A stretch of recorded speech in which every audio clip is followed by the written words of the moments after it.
The story, of course, is the rise of China. Never before have so many people risen so far, so fast, on so many different dimensions. The challenge is the impact of China's rise, the discombobulation this will cause the United States and the international order of which the U.S. has been the principal architect and guardian.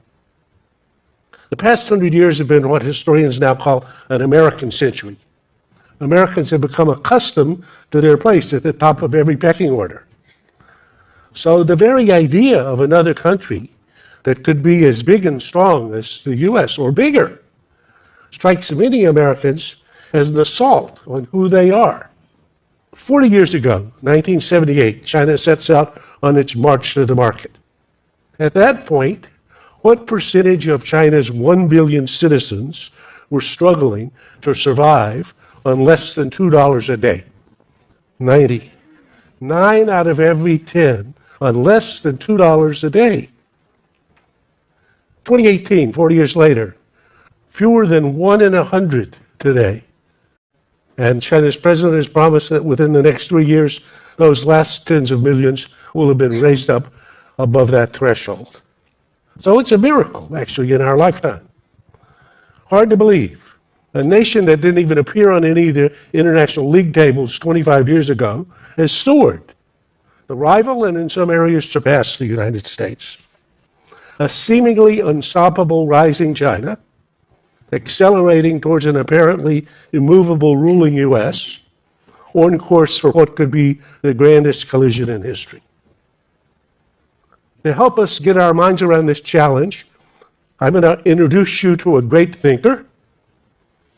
I'm going to present a big idea, and I'm going to pose a most consequential question. So the great thinker is Thucydides. He was the father and founder of history. He wrote the first ever history book.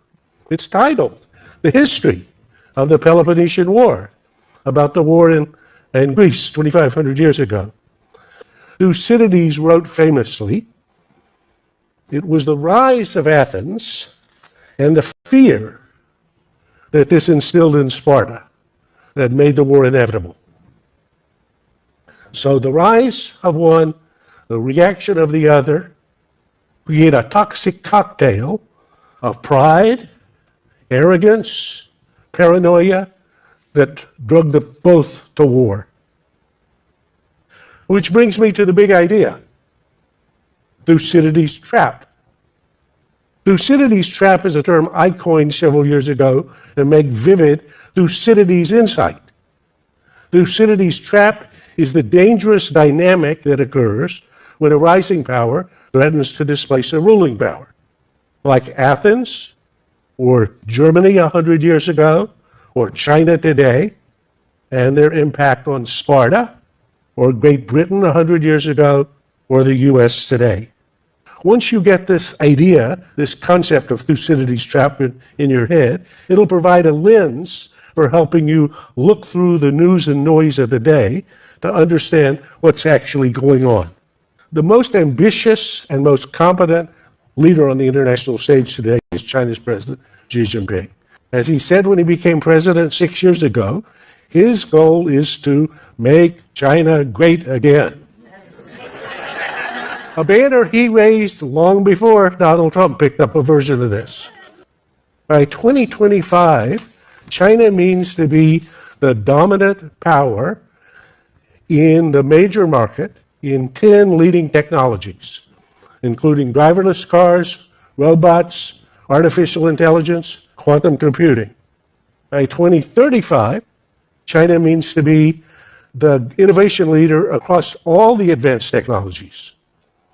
And by 2049, which is the 100th anniversary of the founding of the People's Republic, China means to be unambiguously number one. So these are audacious goals, but as you can see, China's already well on its way to these objectives. Who will feel the impact of this rise of China most directly? Obviously, the current number one. As China gets bigger and stronger and richer, technologically more advanced, it'll inevitably bump up against American positions and prerogatives. Now, for red-blooded Americans, there's something wrong with this picture. Okay? The USA means number one. That's who we are. But again, to repeat, brute facts are hard to ignore. As late as 2004, China was just half our size. By 2014, its GDP was equal to ours. And on the current trajectory, by 2024, it'll be half again larger. The consequences of this tectonic change will be felt everywhere. Which brings us back to our Greek historian. Harvard's Thucydides trap case file has reviewed the last 500 years of history and found 16 cases in which a rising power threatened to displace a ruling power. 12 of these ended in war. And the tragedy of this is that in very few of these did either of the protagonists won a war. Few of these wars were initiated by either the rising power or the ruling power. So how does this work? What happens is a third party's provocation forces one or the other to react, and that sets in motion a spiral which drags the two somewhere they don't want to go. Remember World War I.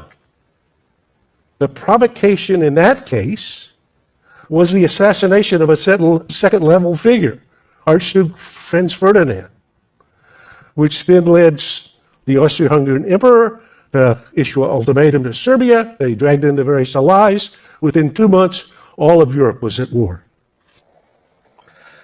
Are Americans and Chinese going to let the forces of history drive us to a war that would be catastrophic for both?